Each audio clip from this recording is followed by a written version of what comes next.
Fly casting is very special to me. I started when I was 10, and I just cast like everybody else, back and forth, with nothing special in techniques.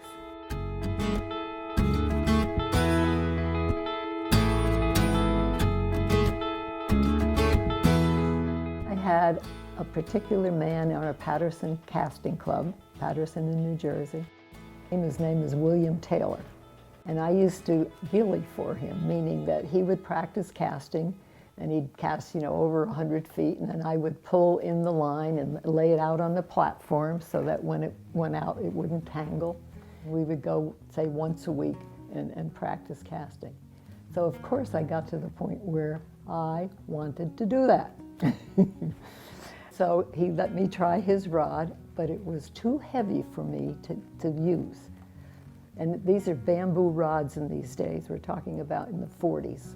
He also made rods. And so he said, I'll make you a rod. And he did. And then the fly line that was on it was made of silk, which he put together in pieces. And in distance casting, it had to weigh no more than 1.5 ounces. Well, I couldn't pick up the line on his 1.5 ounces with his rod. And so he made a line that only weighed 1 3/8 ounces. And so I was now able to take this line off the water and shoot line on the back cast and shoot forward. It was too heavy. This outfit was too heavy for me to false cast. In 1960, I made a cast that was 161 feet. Now, I was also 18 inches above the water on a platform. I never could have done it if I were in a river or something like that. But I could pick up that 52-foot head. We had monofilament shooting lines, shoot on the back cast and shoot forward. And so that was the high point of my distance casting, except that also in 1951, I entered a distance casting event that was called Fisherman's Distance. It was a 9-weight outfit, and I was the only woman competing in the national event, and I won it against all male competition. And the next year they changed the rules. And it was going to be lead core from then on. I wasn't going there.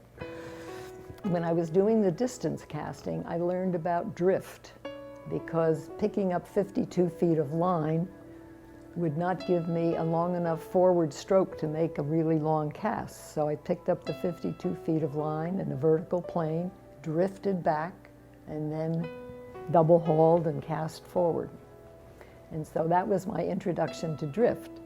And I thought it was only going to be for distance casting, but it turns out that I use drift in all of my casting because it connects back cast and forward cast. There are no gaps, no waiting. It fills it in. And to me, it's almost like dancing because it's a full feeling from my tiptoes to my fingertips. And that's part of what keeps me interested in casting, is the feeling of it. And then when you make lovely loops, it's a joy to look at them.